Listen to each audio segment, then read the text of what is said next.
A storybook. Hapo zamani za kale alitokea mhenga mmoja, naye alikuwa anapenda kufanya vitu vya siri. Baada ya kutokea kwa Jamali Aprili mwaka 1940 na baadaye akatokea Jamaa wa Pili mwaka 1909 na mwisho akatokea Jamaa wa Siri. Ndiyo huyu ambaye tunaleta stori yake leo.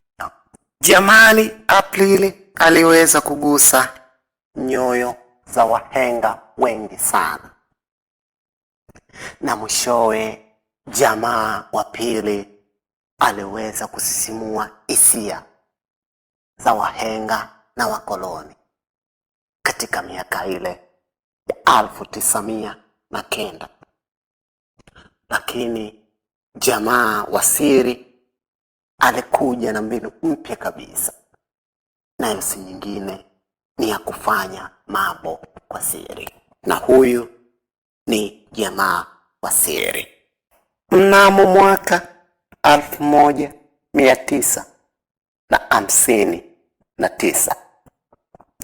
Jamaa wa Siri aliweza kugundua pori moja kubwa lenye vichaka vya miba, lenye miti iliyojikunja.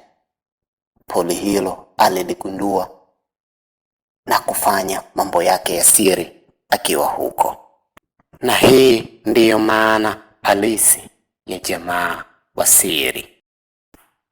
Mwaka 2009 Jamaa wa Siri alifika mbali sana.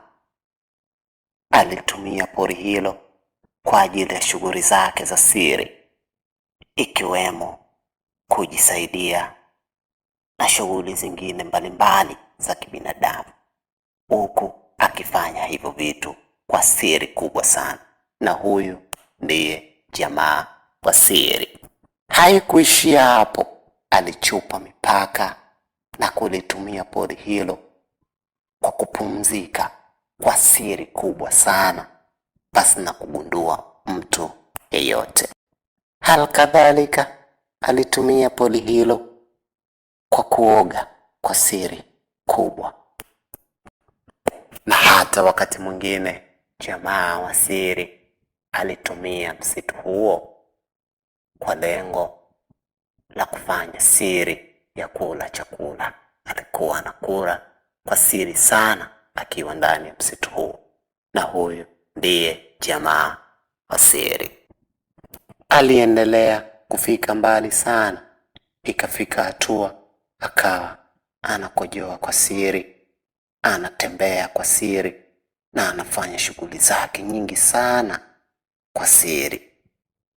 Jamaa wa Siri hakika aliwashangaza watu wengi sana, ukiachana na Jamali Aprili, Jamaa wa Pili.